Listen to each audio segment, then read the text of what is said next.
오늘 두란노 시간은 마태복음 3장입니다. 1절에서 12절. 마태복음 3장 1절에서 12절. 오늘 본문에는 세례 요한에 관한 내용이 나오는데요. 세례 요한하고 예수님은 사실은 먼 친척벌이고요. 세례 요한이 6개월 먼저 태어나서 인간적으로는 나이가 형입니다. 3장 1절에서 12절까지 한번 같이 교독해 보겠습니다.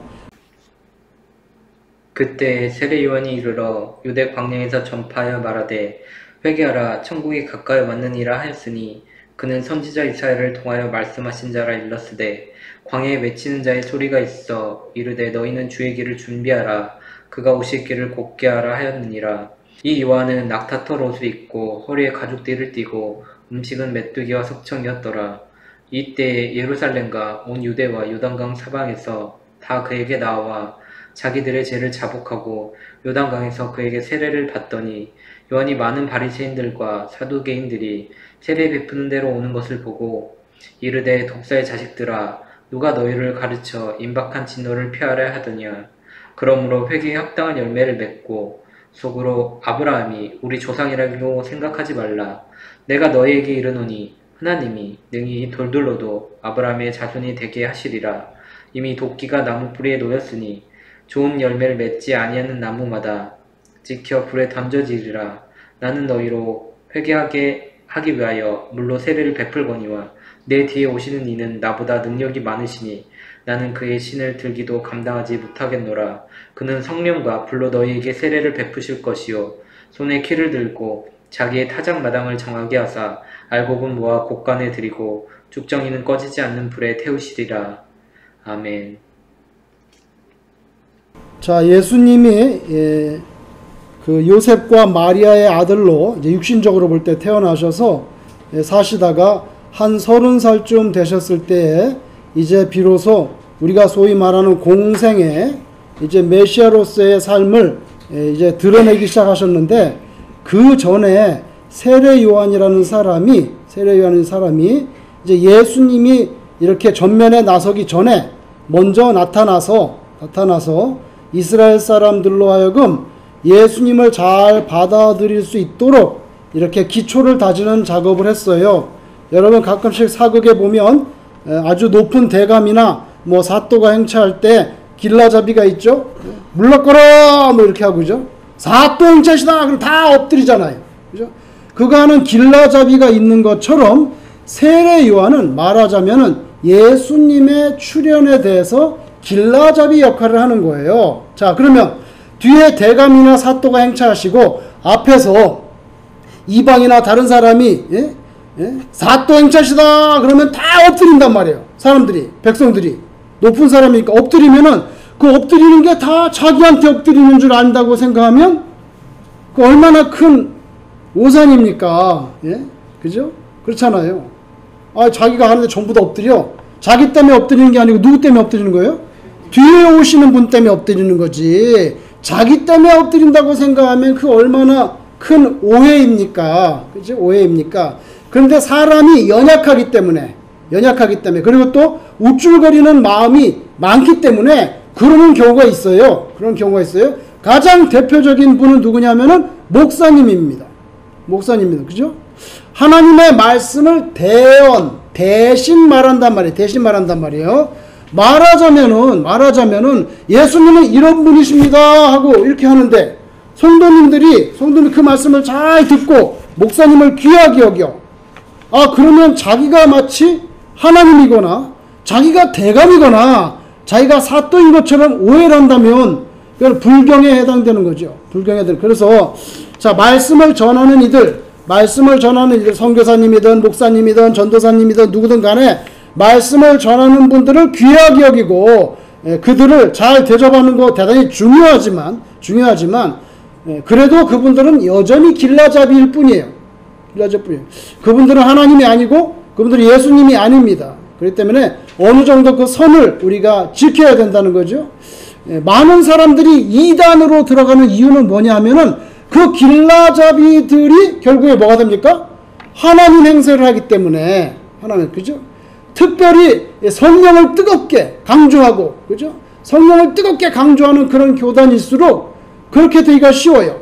우리 대한민국의 한국 기독교 역사를 보면 많은 분들이 성령 충만한 말씀 전도자들이 나중에는 자기가 성령이라고 그래요. 자기가 성령이라고 그래요. 그래서 이단이 되는 거예요.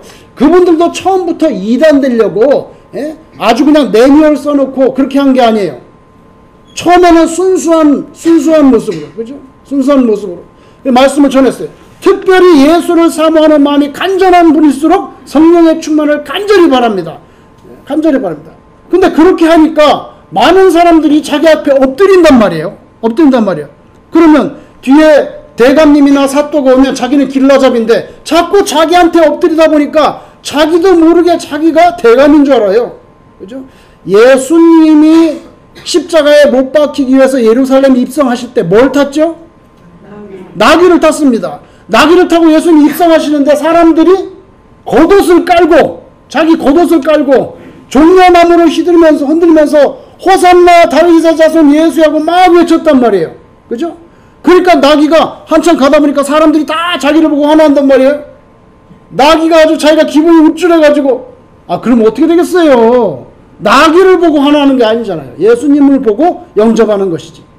그래서 우리는 신앙생활 할 때에 그것을 유의해야 된다. 근데 그런 면에서 아주 깨끗하고 클리어하게 마무리 지은 사람이 세례 요한이에요.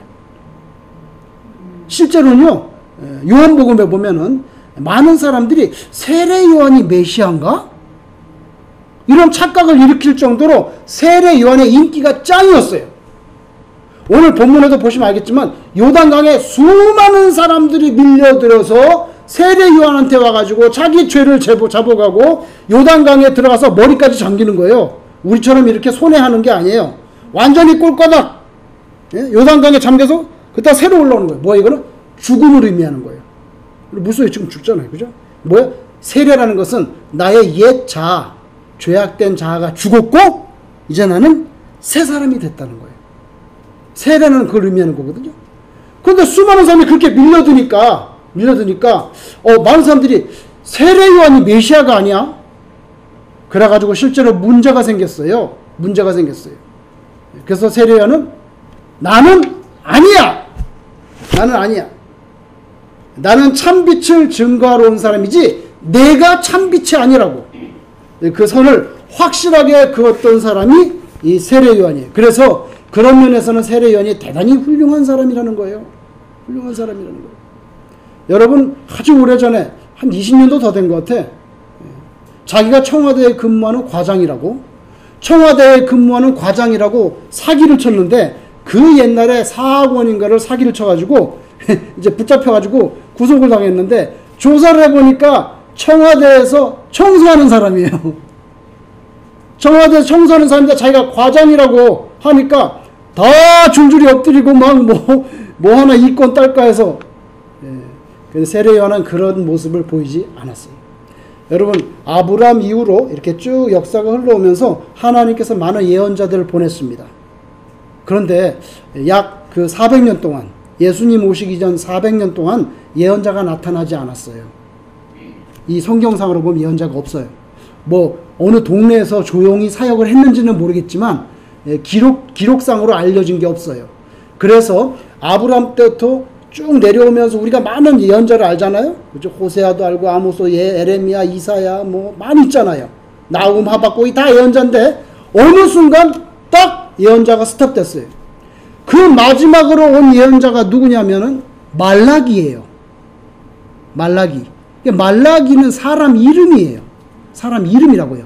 말라기라는 선지자가 있었는데 그 마지막이에요. 그리고 나서 예수님 태어나실 때까지 아무런 예언자가 나타나지 않아. 기록상으로는. 그러다가 딱 나타난 사람 누구냐면 세례 요한이란 말이에요. 세례 요한. 그래서 세례 요한은 구약과 신약을 연결하는 중간다리 같은 역할을 하는 거예요. 그런데 이런 사람이 나타날 것이라고 예언한 사람이 있어요. 그거 누구냐면 이사야 선지자. 이사야. 그래서 이사야 40장 3절에 보면 이 예언이 나와요. 광야에 외치는 자의 소리가 있어 이 나옵니다. 그 바로 세례 요한이 나타날 것을 예언한 거예요. 그리고 또 한 사람 있어요. 세례 요한이 나타날 것을 예언한 사람 누구냐면은 마지막으로 나타났던 예언자 말라기예요. 그러니까 마태복음 바로 앞에 있겠죠. 그 말라기 끝장을 보세요. 말라기 맨 마지막 장. 자, 마태복음 1장 앞에 있겠죠. 마태복음 1장. 말라기 4장 4절을 보세요. 말라기 4장 4절 제가 읽어보겠습니다. 4장 4절. 너희는 내가 호렙에서 온 이스라엘을 위하여 내 종 모세에게 명령한 법 곧 율례와 법도를 기억하라. 보라 여호와의 크고 두려운 날. 자, 여러분 성경에 여호와의 날 혹은 여호와의 두려운 날, 여호와의 크고 두려운 날 이거는 마지막 종말 때를 말하는 거예요. 그래서 여호와의 날이 임하기 전에, 이거는 이제 마지막 종말 때를 말하는 건데, 여호와의 크고 두려운 날이 이르기 전에 내가 선지자 엘리야를 너희에게 보내리니. 여러분 엘리야는요 말라기보다 수백 년 전에 먼저 태어났다가 이제 하늘로 올라가신 분이에요. 근데 엘리야가 또 태어난단 말이에요.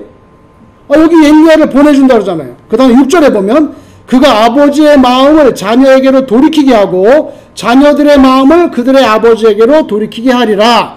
돌이키지 아니하면 두렵건대 내가 와서 저주로 그 땅을 칠까 하노라 하시니. 이렇게 됐어요. 그래서 이렇게 해서 말라기가 끝나요.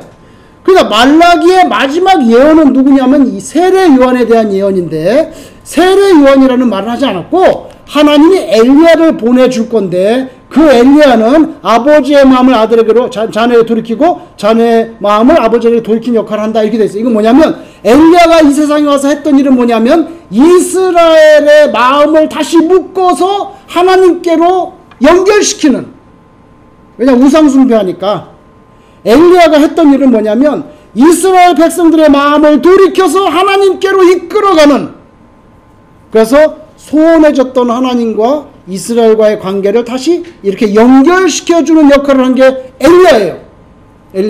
그런데 그런 사람이 또 나타난다는 거예요. 그래서 엘리야가 뭐 다시 태어나는 게 아니라 말하자면 엘리야 같은 역할을 하는 그런 사람이 나타날 것이다 했는데, 그게 바로 이 세례 요한인 것입니다. 근데 이 세례 요한은 오늘 마태복음에 보면요 유대 광야에 가서 전파하는데 그 메시지가 아주 간결해. 뭐냐면 회개하라 천국이 가까웠느니라. 요게 세례 요한이 전하는 말씀의 메시지 핵심이에요. 회개하라는 것, 그리고 하나님의 나라가 가까웠다는 것. 자, 이렇게 하니까 많은 사람들이 세례 요한한테 와서 자기 죄를 회개하고 그리고 세례를 받았어요. 그런데 여러분 세례 요한의 모습은 어때요? 어떤 모습을 하고 있죠?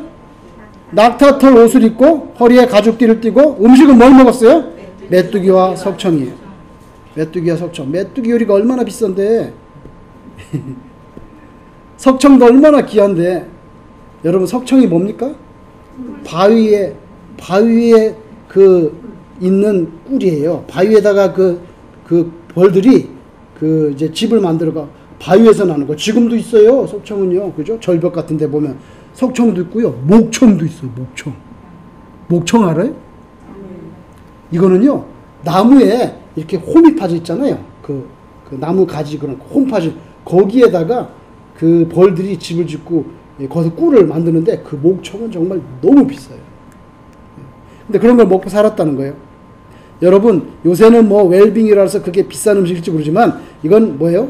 그냥 있는 대로 들판에서 자급자족 했다는 거죠. 메뚜기도 잡아먹고 꿀도 먹고. 옷은 별로 없어. 단벌 신사야. 무슨 옷? 낙타털 옷. 근데 이런 모습이 누구의 모습을 닮았어요? 구약시대에 엘리야의 모습을 닮았거든. 엘리야의 모습을 닮았어요. 그런데 자, 오늘 본문에 이제 세례를 받으러 많은 사람이 오는데 또 누가 찾아왔냐면 바리새인들과 사두개인들이 찾아왔어요. 7절에. 이 사람들도 찾아왔으면 어서 오시오 이렇게 해야 되는데 그러지 않고 욕을 뒷당했어. 뭐라고 욕했어요? 바리새인들하고 사두개인들한테 뭐라고 욕했어요? 뭐예요? 독사의 자식들아, 누가 너희를 가르쳐 임박한 진노를 피하라 하더냐. 여러분 이거는 좀 점잖게 표현된 거예요. 독사의 자식들아. 점잖게 뭐야? 이 뱀 새끼들. 굉장히 무서운 말이죠. 여러분 세례 요한은요 바리새인과 사두개인들을 향해서 뱀 새끼들이라고 말한 거예요. 세례요한이 어디서 말씀을 전했다고? 어디서 전했어요? 예? 왕궁에서 전했어요? 광야에서. 광야에는 뭐가 있어요? 뱀이 있죠. 뱀이 있어요. 그렇죠? 여러분, 창세기에 보면 선악과 사건 이후로 하나님께서 영원토록 저주한 게 뭡니까? 뱀입니다. 아시겠죠? 뱀을 저주했잖아요. 그죠? 뱀을 저주했어요. 그런데 이제 세례요한에게 오는 바리새인과 사두개인을 가리켜서 독사의 자식들아라고 말하는 것은 그 하나님이 저주하신 뱀의 후손들이란 뜻이에요. 사탄의 자녀들이란 뜻이에요. 이게 얼마나 무서운 저주입니까? 예? 독설 중에도 이런 독설이 없어요. 이런 독설이 없어요. 여러분, 제야에서 하나님의 말씀을 전하는 세례요한은 기성 종교계, 다시 말하면 예루살렘에 근거를 두고 있는 바리새인들과 사두개인들이 오는 것을 보고 가차없이 뱀 새끼들이라고 외쳤어요.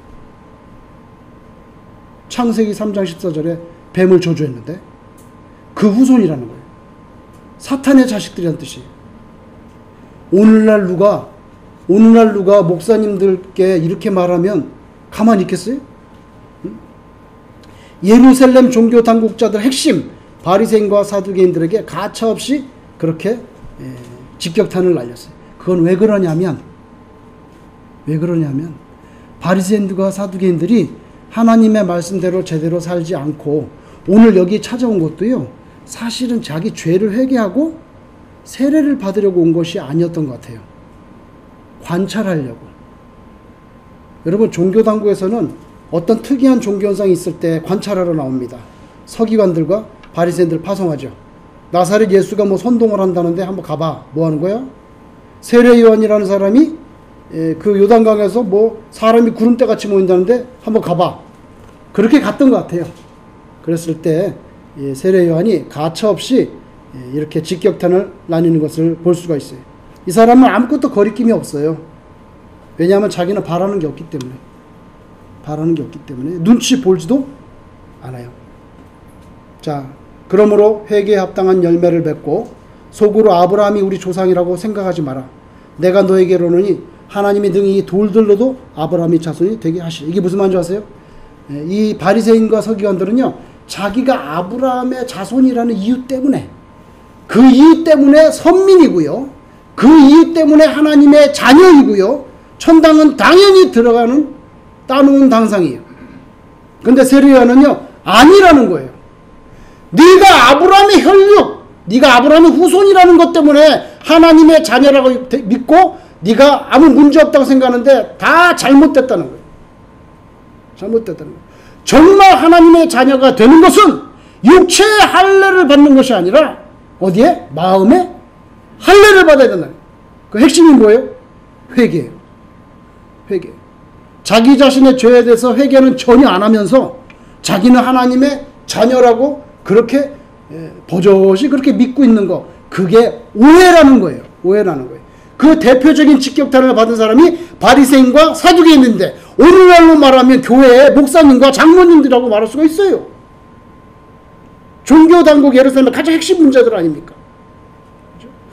여러분, 우리가 여권을 갖고 있잖아요. 여권. 그죠? 자, 이 세상에 나라가 막 한 200개 정도 된다는데 그 나라에 들어가려면 여권이 있어야 돼요. 여권을 만들어야 되는데 지금 현재 2020년 7월 현재 이 세상에서 가장 파워풀한 여권은 어느 나라 여권일까요? 예? 이 세상에 가장 파워풀하다는 건 그 여권 갖고 어느 나라 몇 개 나라를 제일 많이 들어갈 수 있는 여권이 어느 나라 여권일까요? 미국, 대한민국. 이종용 선생님, 어느 나라 여권일까요? 미국? 대한민국이에요. 대한민국? 미국. 현재 오늘 현재 제일 막강한 여권은 일본입니다. 일본. 2등이 코리아입니다. 미국은 저 밑에요. 아니, 아랍 세계도 미국 별로 안 좋아해요. 예, 안 좋아해요. 그런데 여권 딱 가지고 딱 들어갈 수 있는 나라가 제일 많이 들어가는 게 일본 1등, 코리아 2등. 근데 왜 차이 난 줄 아세요? 이거 왜 차이 나는 줄 아세요? 거의 들어갈 수 있는 나라가 더 거의 똑같은데 일본은요, 한두 개가 더 무비자가 있어요.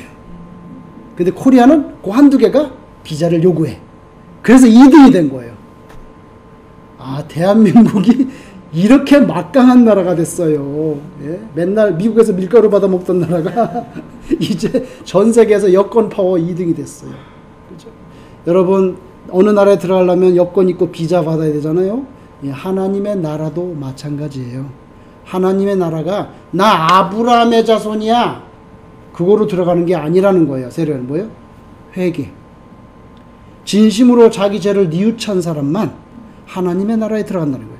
그래서 뭐예요? 회개하라? 천국이 가까워. 천국이 가까웠는데 비자가 있어야 들어갈 거 아니에요. 비자가. 그 비자는 뭐예요? 회개예요. 이건 대단히 중요한 포인트예요. 그래서 여러분, 아, 나는 뭐 할례 받은, 랍비드는 어떻게 가르친 줄 아세요? 할례 받은 사람 치고 지옥 갈 사람은 없다고 가르쳐요. 그 당시에. 그만큼 할례가 막강한 거예요. 나 아브라함의 자손이다? 그럼 끝난 거예요. 근데 아니라는 거예요. 저는 세례 요한의 이 메시지가 일종의 이 신앙적으로 혁명이라고 생각해요. 그 당시에 전부 다 어떤 생각이냐면, 난 아브라함의 자손들, 선민들은 하나님의 나라에 들어가는 거예요. 요한은 NO! 회개를 한 사람만 들어간다는 거예요. 이거 혁명이죠. 혁명. 그래서 우리에게 제일 중요한 것은 뭐냐면, 자, 우리는 아브라함의 혈통도 아닌데 자기 딴에 또 강조하는 게 있어요. 그게 뭔지 아세요? 아브라함의 혈통만큼 할례 받았다는 것만큼 한국 사람들이 또 강조하는 것 중에 하나가 뭐냐면, 나는 모태신앙인이라는. 아니, 우리 할아버지 때부터 예수를 믿어가지고 말이야. 나는 우리 어머니 뱃속에서부터 새벽기도 다녔대. 아, 뭐 벼슬이야. 벼슬. 물론 그 모태신앙 무시 못해요. 무시 못해요. 대단히 중요한 그런 포인트예요. 그런데 그 모태신앙이라는 그것 때문에 천당 가는 건 아니지. 예? 모태신앙이든 말든 자기가 회개하고 자기가 예수를 믿어야 되는 거지. 우리 어머니가 예수 잘 믿는다고 내가 같이 들어가는 건 아니잖아요. 우스갯소리가 있죠. 맨날 새벽기도를 와이프가 가는데 남편은 교회도 잘 안 나가. 근데 어느 날 새벽기도를 안 가, 와이프가. 당신 왜 새벽기도를 안 가? 불안한 거예요. 괜히 불안한 거야, 자기가. 여러분, 우리 아버지 목사님인데, 우리 아버지 장로님인데요, 우리 어머니 권사님인데요, 그렇다고 해서 그 자녀들이 자동으로 천당 가는 건 아니잖아요. 아니거든요. 그래서 우리에게는 아브라함의 혈통의 자존심 대신에 모태신앙이다, 뭐 이런 게 있어요. 근데 그거로 가는 건 아니죠. 모태신앙은 아무것도 못한다는 얘기가 있어요. 맨날 모태신앙 말만 하고서 실제로는 액션이 없다는 거예요. 맨날 자기 옛날에 옛날에 금송아지 없는 사람 어디가 있어? 그거 다 소용없다는 거예요. 자, 그러면서 오늘 12절에 아주 무시무시한 말씀을 합니다. 12절에 손에 키를 들고 자기의 타작마당을 정하게 하사 알곡은 모아 곡간에 들이고 쭉정이는 꺼지지 않는 불에 태우신다. 그래서 자, 이미 예수님이 나타나실 것은 바로 심판의 시작인 거죠. 사실 심판이 시작되는 거잖아요. 예수님이 나타난 것을 비유적으로 말하면 키를 들고 이렇게, 여러분 해보셨어요? 보셨죠? 이거 바람이 이쪽에서 보면은 확 또 탁 여기에 그냥 그 껍데기가, 그죠? 껍데기는 여기 다 떨어지고 여기 알곡만 났잖아요. 키질이, 그죠? 아, 참 머리가 있어요. 머리가 있어요. 그것처럼 이제 알곡, 쭉정이, 저기 껍질, 요거는 그대로 싹 해가지고 어디로 가? 아궁이로 불 때려 가야지. 아궁이로 불 때려 가고 여기 남은 알곡은 어디로요? 창고로, 곡간으로 가는 거죠. 이게 뭐예요? 천당과 지옥이 나눠진다는 거예요. 그래서 세례 요한의 메시지는 아주 선명해요. 누구 눈치도 안 보고요. 자, 하나님의 나라가 가까웠다. 비자를 받으세요. 자신의 죄를 진심으로 회개하는 회개라고 하는 비자를 가지고 들어갑니다. 나 뭐 모태신앙이다, 뭐 나 장로 아들이다, 목사 아들이다, 다 필요 없다는 거예요. 다 필요 없다는 거예요. 여러분, 구원이라는 건요 어떤 종교적인 예식으로 이루어지지 않아요. 세례 요한은 옷 한 벌로 살았어요. 오늘날 예를 들면 캐톨릭 같은 경우는 예복이 얼마나 많은 줄 아세요? 제가 성당에 직접 가서 딱 들어갔는데 현관에 딱 들어가 옆에 반스가 한 10m짜리가 딱 있어요. 그걸 딱 열면은 색깔별로 신부님의 그 의상이 쫙 있어요. 근데 그거 다 예전적으로 입는 거예요. 부활절엔 이 옷 입고, 고난절엔 이 옷 입고, 결혼식 할 때는, 집례할 때는 이거 다 달라요. 그게 나쁘다는 게 아니에요, 여러분. 그거 다 상징성 있고 의미가 있어. 그런데 그런 것 때문에 무슨 그 향을 흔든다든지 나쁘다는 게 아니에요. 그런데 그것 때문에 천당 들어가는 건 아니라는 거예요. 때문에 천당 들어가는 건 아니에요. 우리가 구원받는 건요, 그냥 영어로 하면 그런 릴리저스한 리추얼, 그런 예전적인 의식, 뭐 이렇게 흔들고 뭐 우리가 뭐 이런 거 다 무릎 꿇고 이게 아니라 이제 회개로 가는데 정말 중요한 것은 퍼스널한 커밋먼트, 퍼스널 커밋먼트 to Jesus Christ가 있어야 돼. 예수님께 대한 나의 그런 그 인격적인 위임이 있어야, 예수님은 나의 주인이십니다. 요게 있어야지 나머지로 구원받는 거 아니라는 거죠. 여러분, 우리가 교회를 뭐 아무리 다녀도 제일 중요한 건 그게 있어야 된다는 거예요. 그게 있어야 된다는 거예요. 그리고 여러분, 세례 요한을 보면서 한 가지 또 생각할 게 있어요. 뭐요? 굉장히 검소하게 살았어요. 검소하게 살았어요. 우리가 이 땅에 살면서 여러 가지 필요하지만 너무 그 많은 것에 대한 애착과 소유, 그리고 이런 것들은요, 하나님께서 그렇게 뭐 신발도 있어야 되고 다 있어야 되지만, 그렇지만 너무 많은 걸 우리가 거기에 우리 관심 갖는 것은 하나님의 백성으로서의 온전한 모습은 아니에요. 그건 아니에요.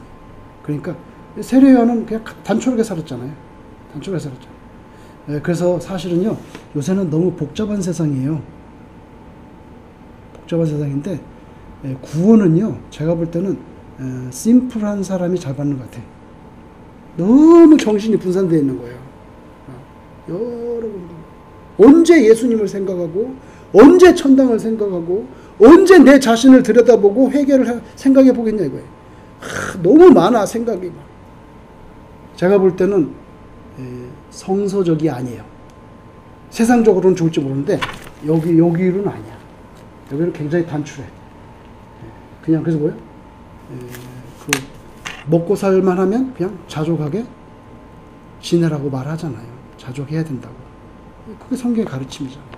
세례 요한을 보면서 우리 자신 한번 들여다 볼 수 있는 그런 기회가 되시기를 바랍니다. 주기도문 드리겠습니다.